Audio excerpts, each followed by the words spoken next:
want some sauce? Scene 1, Apple, take 1. What's up everybody, how's it going out there? So in this video we are going to be making hamburger buns, and these hamburger buns I'm going to tell you a little bit later on how you can go about changing them to kind of customize them to your liking. So if you want some with sesame seeds, or if you want the top just to be a little bit harder and darker and stuff like that, I'll tell you how to do it. But essentially the recipe for the dough, there's not going to be too much of a difference except for maybe like one thing, and that's going to end up being the amount of sugar that you add. Okay, so let's go ahead and get started.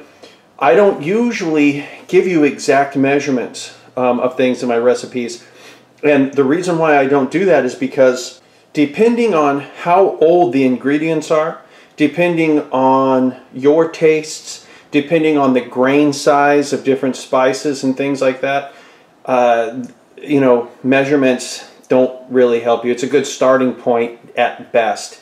But this is one of the reasons why a lot of times somebody will say, I did your recipe exactly as you said, it was too salty, or there wasn't enough spice, or it was too much this, it was too much that. And it's simply because people's tastes are different. People that manufacture spices, the size of the spice is different, the grain size or the leaf size, all sorts of things are different, and you can't really do that. You kind of have to go by experience, taste, smell, things like that. I can give you a rough idea, and that's basically from there. It's up to you, okay? So, and I'm going to do what I can to try to make this accurate right here, but you're going to have to tweak things a little bit, and I'll tell you what to look for. So the first thing we're going to do is we're going to take a package of yeast, and we're going to pour that inside here. And according to this package, it says that it is 2 1/4 teaspoons. It also says it is 1/4 ounce of yeast. We're going to be adding sugar to this, okay? And typically with sugar in bread, you add a little bit, but you don't add a whole lot. Hamburger buns and sweet rolls are a little different because you add more. In this particular case, I'm going to be adding about maybe 2 teaspoons. This is not a teaspoon, okay? This is a spoon, but how much that I put inside there is about 1.5 teaspoons, almost 2 teaspoons, and right there, okay? That's about how much I'm going to add, because I'm going to make this bread a little sweeter than you're used to, because it's for hamburger buns, okay? This isn't sandwich bread or something that you would use for garlic bread or something, even though you could do that. I'm going to be adding about 3/4 teaspoon, maybe 1/2 teaspoon of kosher salt. Now, kosher salt is a much larger grained salt than table salt. So if you use table salt, you need to use less. If not, the bread's going to be too salty. Okay, that's what I'm talking about as far as like grain size. Things change dramatically. I'm going to be putting 1/2 cup of all-purpose flour inside here. And now I'm going to be putting some warm water inside here. And when I say warm, it shouldn't scald your hand. It shouldn't hurt your hand, but when you put your hand in it, you should know that it's hot. In fact, while the water from the faucet is warming up, I'm going to add another 1/2 cup of flour. So we're going to end up having 1 full cup, okay? We're going to be adding more flour. And you definitely want to be using warm water. Don't be using cold. See, yeast likes warm. Yeast likes sugar. Yeast does not like salt. Yeast does not like acid. And yeast does not like cold. 3/4 cup. We're going to add 1 egg to this. Lock it in place. Let's stir that up a little bit. Let's add another 1/4 cup of warm water. Now that we have that mixed up a little bit, there's still some flour in there. We're going to knock that down. I want to add a little bit of something else in here. This is about 1/2 stick of melted butter, at least somewhat melted butter. Okay, we'll turn this guy back on again. We're going to get this stuff mixed up. Any type of flour that you see on the side of the bowl, go ahead and knock it down. Okay, we're going to lift this up here. And you're going to see that this is very runny. And that's on purpose. That is on purpose. We're trying to incorporate a lot of this stuff early on. Let this yeast kind of get started inside here. knocking everything down, making sure everything is well mixed. Now if you want to, you can wait for about 15-20 minutes to see if this stuff starts foaming up. I don't really think it's necessary, simply because I know the yeast is still good. If you have old yeast, you can do that just to make sure that the yeast is still active, because as it ages it doesn't work as well. Okay, but what we're going to do now is we're going to start adding flour to this until it gets semi-sticky. And in my sandwich rolls recipe, I talk about that, about semi-sticky. So right there's an extra half of a cup. And semi-sticky basically means this: when you touch it, you can feel it grabbing your finger, but when you pull your finger away, dough doesn't leave with it. Okay? So it's sticky, but it's not like caulking, right? It's not like peanut butter sticky. Let's add another.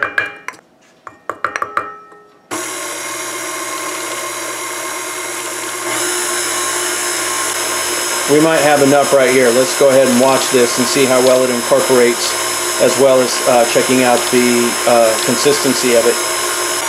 Okay, now do you see how it's sticking to the sides and it's really gummy and gooey? Okay, that is too sticky. That is too sticky. I'm going to add another quarter of a cup.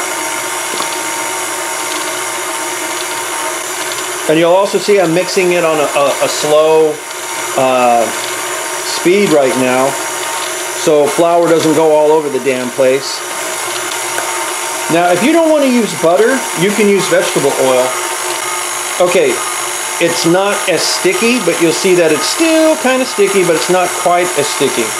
I don't think that we need a full quarter of a cup, maybe 1/8 of a cup. And that right there is probably more than enough flour for what we've got going on.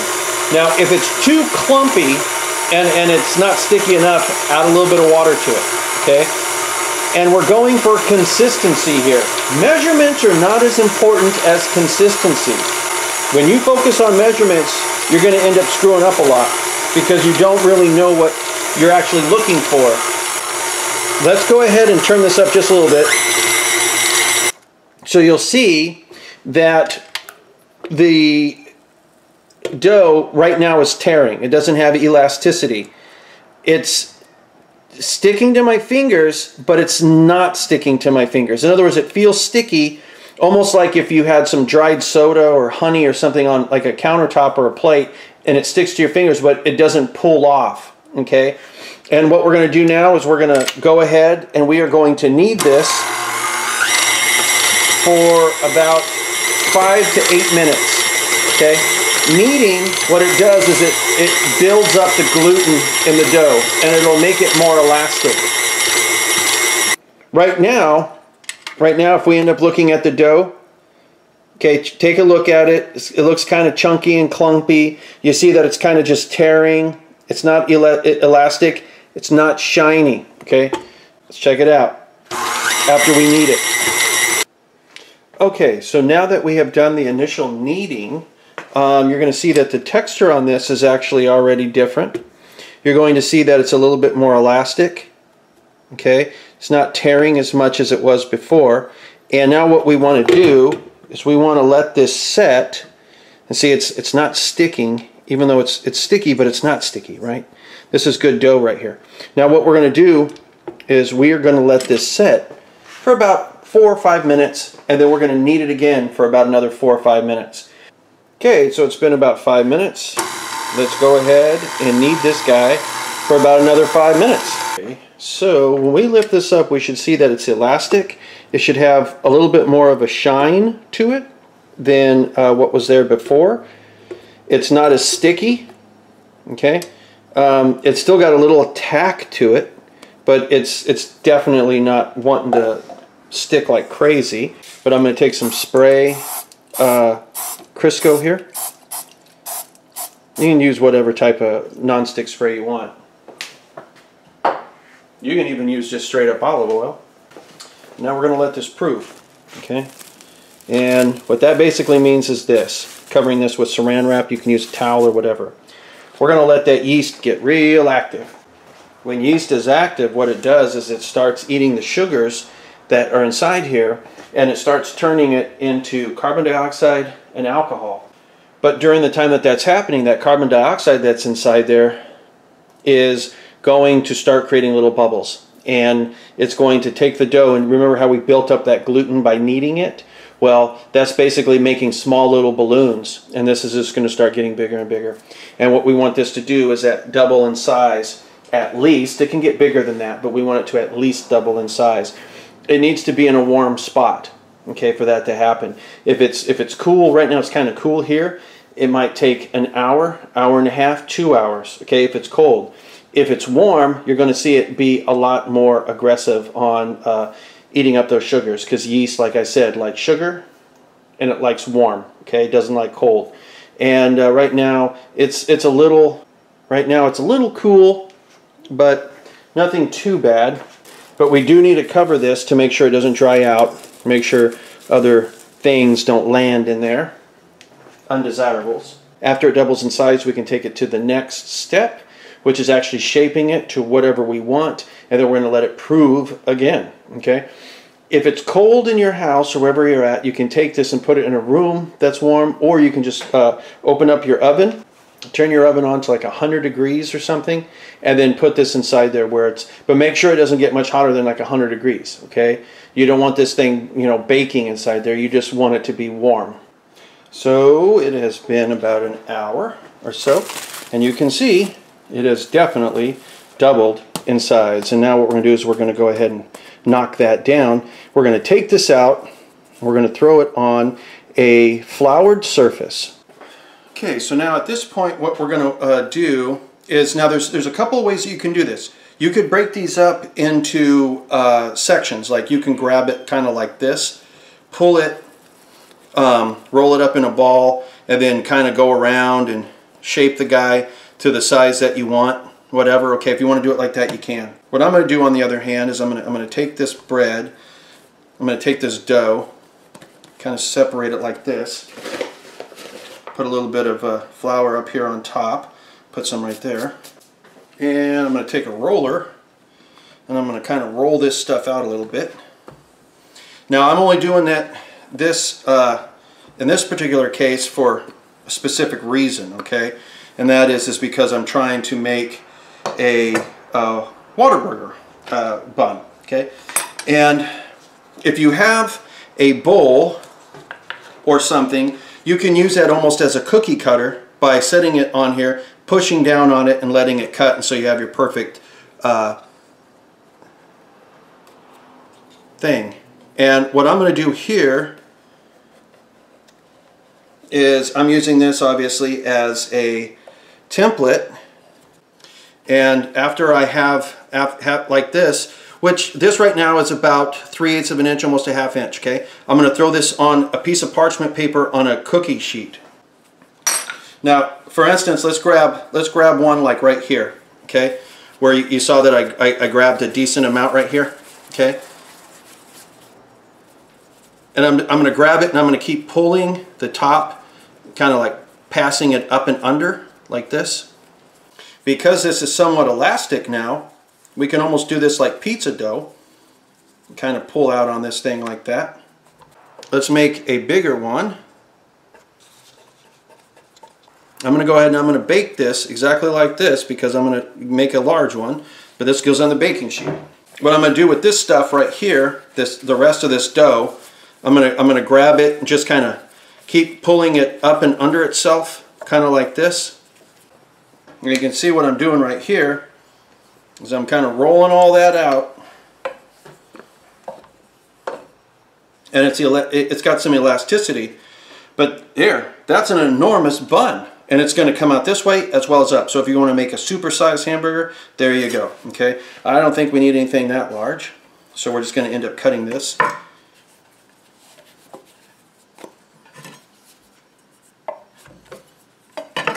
Put those to the side.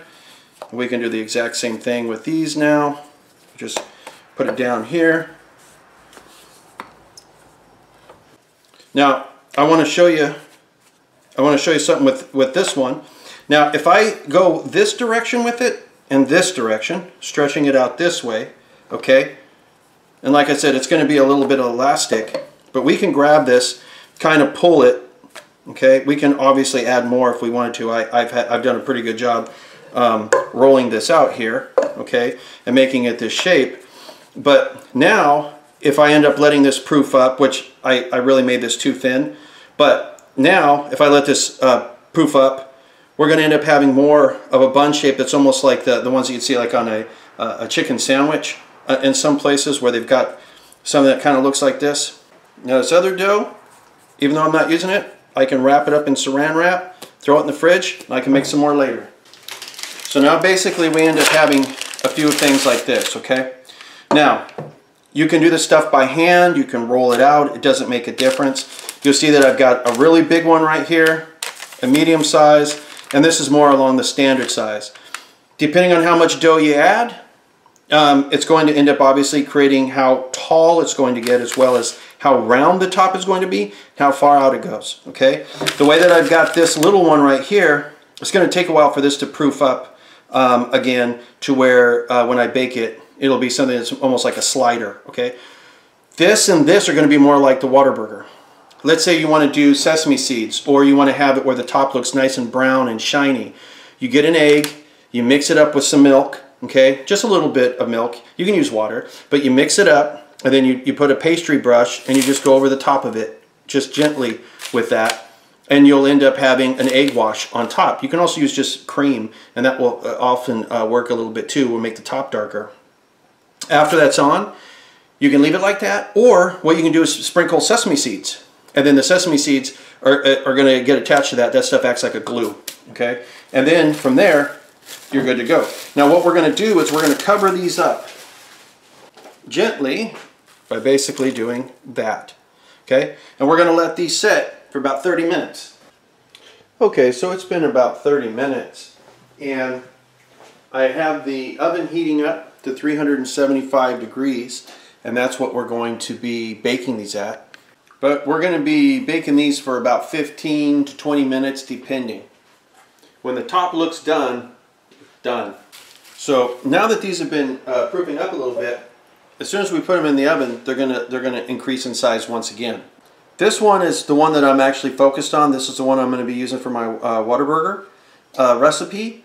This one is more like a standard hamburger. Like I said, put a little egg wash and some sesame seeds, you're good. This is enormous. This would be like an enormous bun. That by the time that this is done, it's probably going to be this tall. Okay. So it smells like a bakery inside here, and I know what a bakery smells like because one time I actually had to work inside of the Rainbow Bread factory for a day.